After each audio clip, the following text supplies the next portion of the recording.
Hello বন্ধুরা, আমি আবার এসে গেছি আপনাদের সামনে নতুন এক রেসিপি নিয়ে। আশা করছি আপনাদের এই ভিডিওটিও ভালো লাগবে। ভালো লাগলে আপনারা অবশ্যই সাবস্ক্রাইব করে দেবেন। চলুন তাহলে ভিডিওটি স্টার্ট করা যাক। প্রথমে মাছগুলো আমি ধুয়ে নিয়েছি। এর মধ্যে 1 চামচ হলুদ আর 1 চামচ লবণ আমি দিয়েছি, দিয়ে এটা মাখিয়ে নেব। মাখানো আমার হয়ে গেছে। এবার কড়াইতে আমি তেল দিয়ে দিলাম। তেলটা গরম হলে আমি মাছগুলো ছেড়ে দেবো। সবগুলো দেবো না, আমি চারটে চারটে করে ভেজে নেব।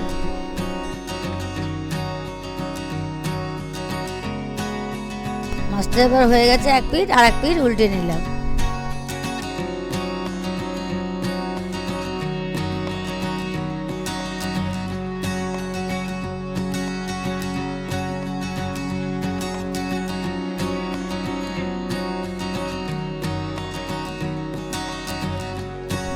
এগুলো হয়ে গেছে, আমি এবার এগুলো তুলে নেব।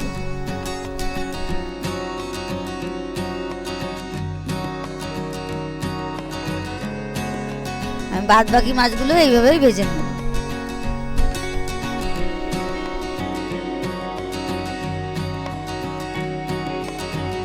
মাছগুলো সব আমার ভাজা হয়ে গেছে। আমি এবার তেলের মধ্যে দুটো তেজপাতা, দুটো শুকনো লঙ্কা আর গোটা জিরে দিয়ে আমি এটা নাড়াচাড়া করে নেব।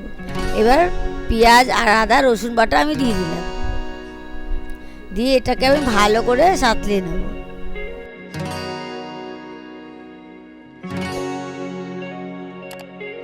চার চামচ জিরার গুঁড়ো, 1 চামচ লঙ্কার গুঁড়ো, 1 চামচ কাশ্মীরি রেড চিলি পাউডার আর 1 চামচ গরম মশলা দিয়ে আমি এটাকে ভালো করে কষিয়ে নেব।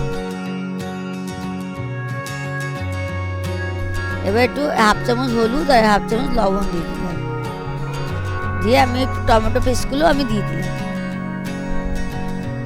দিয়ে এটাকে আমি ভালো করে একটু নাড়িয়ে নেব। এর মধ্যে একটুখানি হালকা একটু অল্প করে জল দিয়ে আমি এটাকে ভালো করে কষিয়ে নেব। আমি এবার এর মধ্যে পুরোটাই জল দিয়ে দিলাম।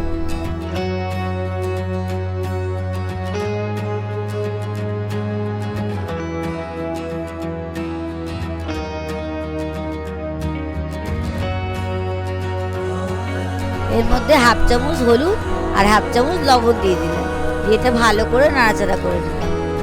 এবার ভালো করে ফুটে উঠলে আমি মাছগুলো দিয়ে দেবো।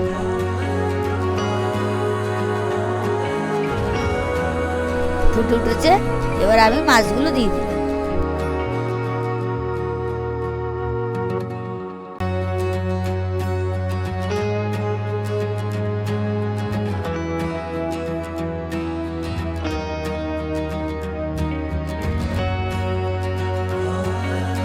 আমি এর মধ্যে সামান্য একটু চিনি দিই। এবার এটা ফুটে উঠলে আমি নামিয়ে নেব।